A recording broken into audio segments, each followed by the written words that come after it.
Class 10th। मैं अनामिका घोष। आज हिंदी में हम पाठ संस्कृति के ही जो बचा हुआ भाग है उसका एक्सप्लेनेशन करेंगे।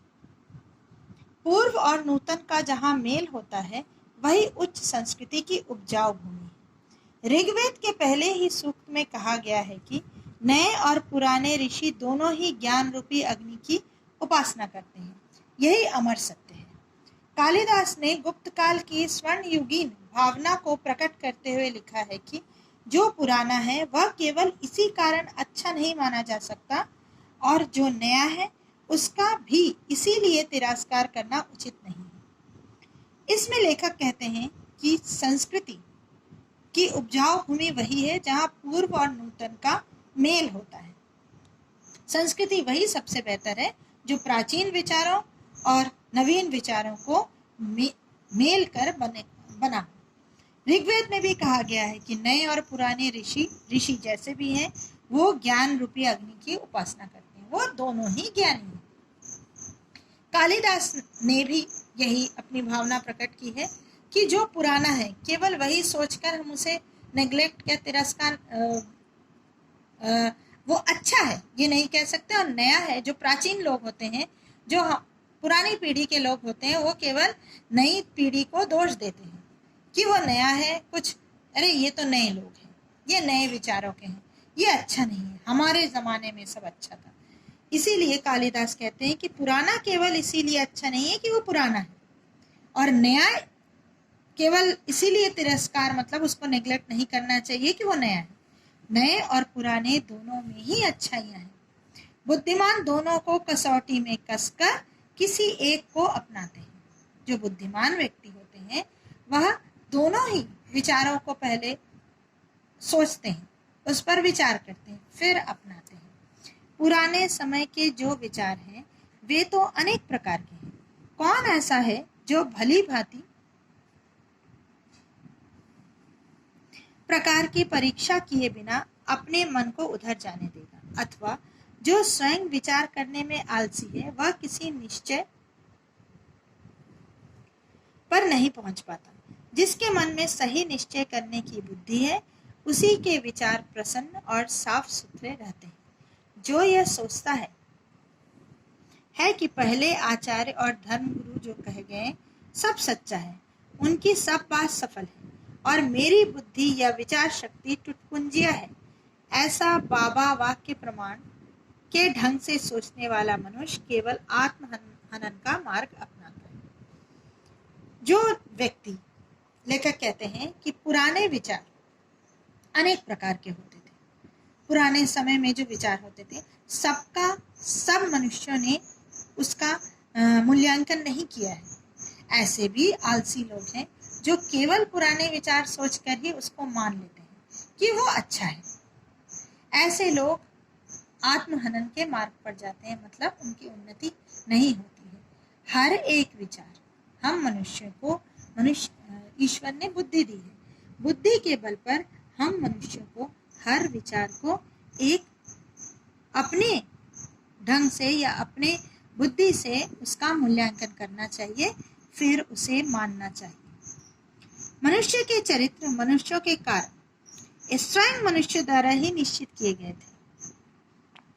मनुष्य का जो चरित्र होता है, हम सभी का अपना एक कैरेक्टर होता है, वह हम मनुष्य के द्वारा ही डिसाइड किए गए हैं। हमारे ऋषि मुनि कह गए हैं जैसे कि सदा सच बोलो, तो ये एक सद्गुण है, सच्चरित्र की निशानी है। तो वो भी मनुष्य थे, हम भी मनुष्य हैं।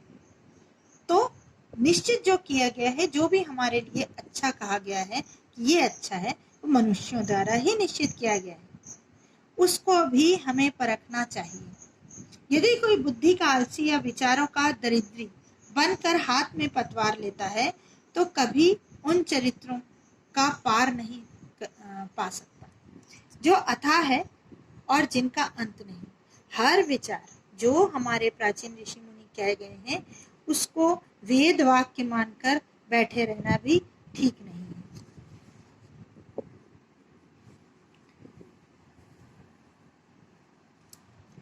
गुप्तकालीन संस्कृति के ये गूंजते हुए स्वर प्रगति, उत्साह, नवीन पथ संशोधन और भार मुक्त मन की सूचना देते हैं। राष्ट्र के अर्वाचीन जीवन में भी इसी प्रकार का दृष्टिकोण हमें ग्रहण करना आवश्यक है। गुप्त काल हमारा स्वर्ण युगीन काल कहा जाता है इतिहास में। तो तब के जो विद्वान थे उन्होंने नए विचारों का बड़े ही उत्साह के साथ स्वागत किया था और उन्नति भी की थी।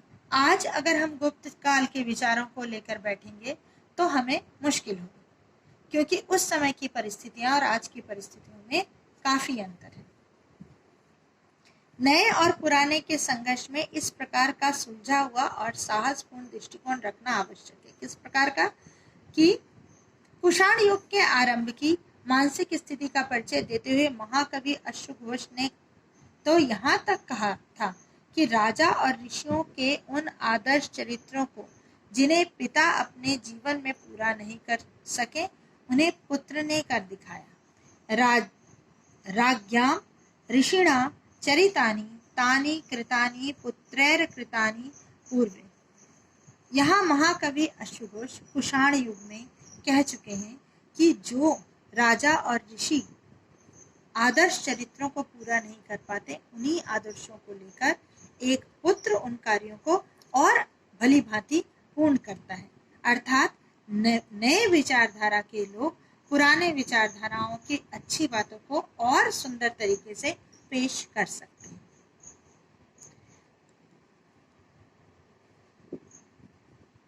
जब कर्म की सिद्धि पर मनुष्य का ध्यान जाता है, तब वह अनेक दोषों से बच जाता है। जब कर्म से भयभीत व्यक्ति केवल विचारों की उलझन में फंस जाता है, तब वह जीवन की किसी नई पद्धति या संस्कृति को जन्म नहीं दे पाता।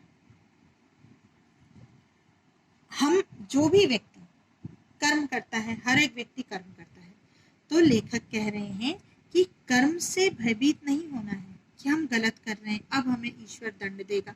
ऐसा करने से हम कोई नई पद्धति या संस्कृति को जन्म नहीं दे सकते। हमें कर्म की सिद्धि जो हम कर रहे हैं उसको सोच विचार कर आगे करते जाना है। अतएव आवश्यक है कि पूर्वकालीन संस्कृति के जो निर्माणकारी तत्व हैं, उन्हें लेकर हम कर्म में लगे और नई वस्तु का निर्माण करें। इसीलिए लेखक बार बार कह रहे हैं कि प्राचीन काल की जो निर्माणकारी तत्व मतलब अच्छी बातें, उन्हें लेकर जब काम करेंगे हम, तो वह एक नया विचार जन्म लेगा और नई वस्तु का निर्माण होगा। धर्म का मथा हुआ सार है प्रयत्न पूर्वक अपने आप को ऊंचा बनाना। जीवन को उठाने वाले जो नियम हैं, वे आत्मा में बसने लगते हैं, तभी धर्म का सच्चा आरंभ मानना चाहिए। साहित्य, कला, दर्शन और धर्म से जो मूल्यवान सामग्री हमें मिल सकती है, उसे नए जीवन के लिए ग्रहण करना, यही सांस्कृतिक कार्य की उचित दिशा और सच्ची उपयोगिता है। धर्म मानव की उन्नति करता है। लेखक कहते हैं धर्म मानव की उन्नति करता है। उसका मर्म मनुष्य के जीवन को उत्थान की ओर ले जाना है। जब उन्नत करने वाले नियमों में मनुष्य का विश्वास होने लगता है, तभी धर्म का वास्तविक आचरण प्रारंभ होता है। अर्थात धर्म में जो बातें कही गई हैं, वो उन्नति के लिए ही कही गई। जब हम एक धर्म को विश्वास करते हैं, तो उनके सारे नियम जो उन्नति करने वाले नियम हैं, उस पर हमें आस्था रखें। जब हमारी आस्था उत्पन्न होती है, तभी धर्म का सही अर्थों में उसका उपयोग होता है। साहित्य, कला, दर्शन और धर्म में बहुत मूल्यवान सामग्री है। इससे सांस्कृतिक कार्यों के द्वारा ही पाया जा सकता है। और ये जो साहित्य, कला, दर्शन और धर्म में बहुत सी अच्छी बातें हैं, वह हम सांस्कृतिक कार्यों के द्वारा ही हमें प्राप्त होती है। इससे ही नवीन उन्नत जीवन का विकास होता है। लेखक कहते हैं कि इसी से हमें नवीन उन्नत जीवन का विकास होता है और सांस्कृतिक कार्य ही हमें उचित दिशा और सच्ची उपयोगिता दिखाता है, रास्ता दिखाता है। क्लास 10th, मैं अनामिका घोष। आज हिंदी में हम पाठ संस्कृति के ही जो बचा हुआ भाग है उसका एक्सप्लेनेशन करेंगे। पूर्व और नूतन का जहाँ मेल होता है वही उच्च संस्कृति की उपजाऊ भूमि है। ऋग्वेद के पहले ही सूक्त में कहा गया है कि नए और पुराने ऋषि दोनों ही ज्ञान रूपी अग्नि की उपासना करते हैं। यही अमर सत्य है। कालिदास ने गुप्त काल की स्वर्णयुगीन भावना को प्रकट करते हुए लिखा है कि जो पुराना है वह केवल इसी कारण अच्छा नहीं माना जा सकता और जो नया है उसका भी इसीलिए तिरस्कार करना उचित नहीं है। इसमें लेखक कहते हैं कि संस्कृति की उपजाऊ भूमि वही है जहाँ पूर्व और नूतन का मेल होता है। संस्कृति वही सबसे बेहतर है जो प्राचीन विचारों और नवीन विचारों को मेल कर बना। ऋग्वेद में भी कहा गया है कि नए और पुराने ऋषि जैसे भी हैं वो ज्ञान रूपी अग्नि की उपासना करते हैं। वो दोनों ही ज्ञानी हैं। कालिदास ने भी यही अपनी भावना प्रकट की है कि जो पुराना है केवल वही सोचकर हम उसे नेग्लेक्ट या तिरस्कार वो अच्छा है ये नहीं कह सकते, और नया है जो प्राचीन लोग होते हैं, जो पुरानी पीढ़ी के लोग होते हैं, वो केवल नई पीढ़ी को दोष देते हैं कि वो नया है, कुछ अरे ये तो नए लोग हैं, ये नए विचारों के हैं, ये अच्छा नहीं है, हमारे ज़माने में सब अच्छा था। इसीलिए कालिदास कहते हैं कि पुराना केवल इसीलिए अच्छा नहीं है कि वो पुराना है, और नया केवल इसीलिए तिरस्कार मतलब उसको नेग्लेक्ट नहीं करना चाहिए कि वो नया है। नए और पुराने दोनों में ही अच्छाइयाँ हैं। बुद्धिमान दोनों को कसौटी में कसकर किसी एक को अपनाते हैं। जो बुद्धिमान व्यक्ति होते हैं वह दोनों ही विचारों को पहले सोचते हैं, उस पर विचार करते हैं, फिर अपनाते हैं। पुराने समय के जो विचार हैं वे तो अनेक प्रकार के हैं। कौन ऐसा है जो भली भांति प्रकार की परीक्षा किए बिना अपने मन को उधर जाने देगा, अथवा जो स्वयं विचार करने में आलसी है वह किसी निश्चय पर नहीं पहुंच पाता। जिसके मन में सही निश्चय करने की बुद्धि है उसी के विचार प्रसन्न और साफ सुथरे रहते हैं। जो यह सोचता है कि पहले आचार्य और धर्मगुरु जो कहे गए सब सच्चा है, उनकी सब बात सफल है और मेरी बुद्धि या विचार शक्ति टुटपुंजिया है, ऐसा बाबा वाक्य प्रमाण के ढंग से सोचने वाला मनुष्य केवल आत्महनन का मार्ग अपनाता है। जो व्यक्ति, लेखक कहते हैं कि पुराने विचार अनेक प्रकार के होते थे। पुराने समय में जो विचार होते थे सब मनुष्यों ने उसका मूल्यांकन नहीं किया है। ऐसे भी आलसी लोग हैं जो केवल पुराने विचार सोचकर ही उसको मान लेते हैं कि वो अच्छा है। ऐसे लोग आत्महनन के मार्ग पर जाते हैं, मतलब उनकी उन्नति नहीं होती है। हर एक विचार हम ईश्वर ने बुद्धि दी है। बुद्धि के बल पर हम मनुष्यों को हर विचार को एक अपने ढंग से या अपने बुद्धि से उसका मूल्यांकन करना चाहिए, फिर उसे मानना चाहिए। मनुष्य के चरित्र, मनुष्यों के कार्य स्वयं मनुष्य द्वारा ही निश्चित किए गए थे। मनुष्य का जो चरित्र होता है, हम सभी का अपना एक कैरेक्टर होता है, वह हम मनुष्य के द्वारा ही डिसाइड किए गए हैं। हमारे ऋषि मुनि कह गए हैं जैसे कि सदा सच बोलो, तो ये एक सद्गुण है, सच्चरित्र की निशानी है। तो वो भी मनुष्य थे, हम भी मनुष्य हैं। तो निश्चित जो किया गया है, जो भी हमारे लिए अच्छा कहा गया है कि ये अच्छा है, वो मनुष्यों द्वारा ही निश्चित किया गया है, उसको भी हमें परखना चाहिए। यदि कोई बुद्धि का आलसी या विचारों का दरिद्री बनकर हाथ में पतवार लेता है तो कभी उन चरित्रों का पार नहीं पा सकता जो अथाह है और जिनका अंत नहीं। हर विचार जो हमारे प्राचीन ऋषि मुनि कह गए हैं उसको वेद वाक्य मानकर बैठे रहना भी ठीक नहीं है।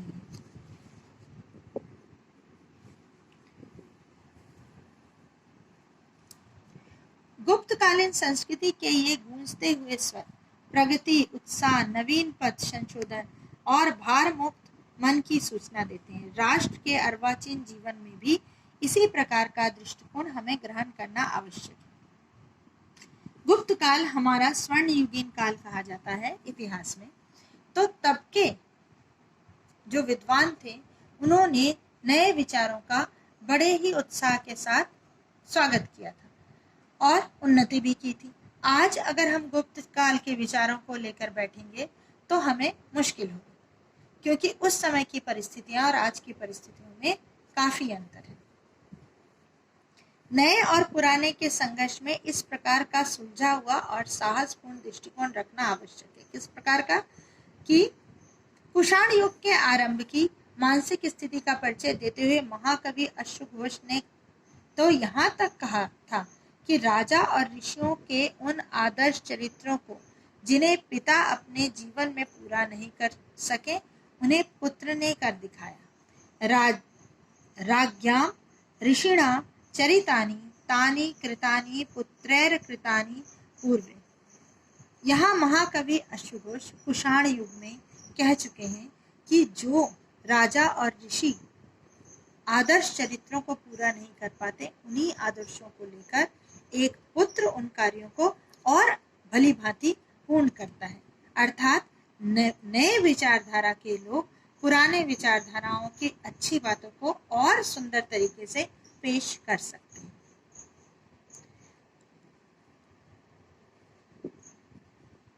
जब कर्म की सिद्धि पर मनुष्य का ध्यान जाता है, तब वह अनेक दोषों से बच जाता है। जब कर्म से भयभीत व्यक्ति केवल विचारों की उलझन में फंस जाता है, तब वह जीवन की किसी नई पद्धति या संस्कृति को जन्म नहीं दे पाता।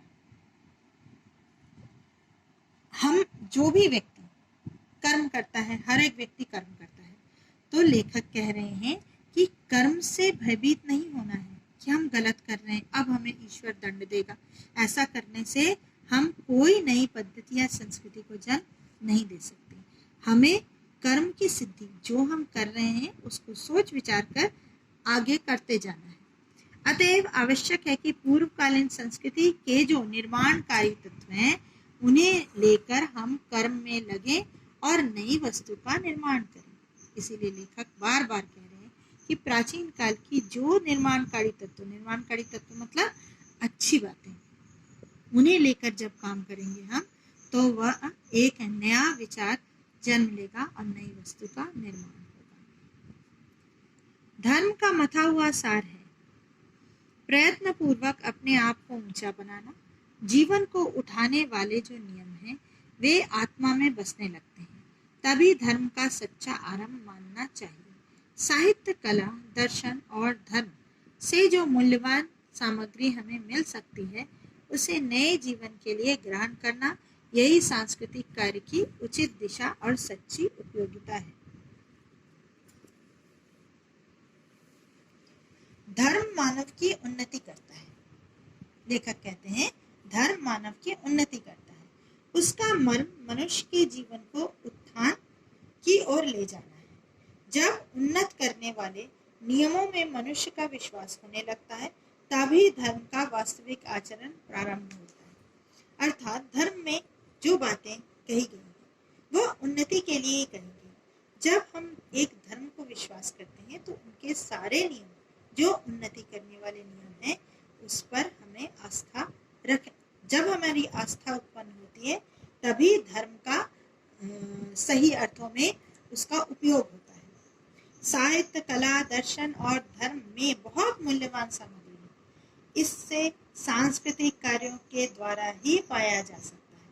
और ये जो साहित्य, कला, दर्शन और धर्म में बहुत सी अच्छी बातें हैं, वह हम सांस्कृतिक कार्यों के द्वारा ही हमें प्राप्त होती है। इससे ही नवीन उन्नत जीवन का विकास होता है। लेखक कहते हैं कि इसी से हमें नवीन उन्नत जीवन का विकास होता है और सांस्कृतिक कार्य ही हमें उचित दिशा और सच्ची उपयोगिता दिखाता है, रास्ता दिखाता है।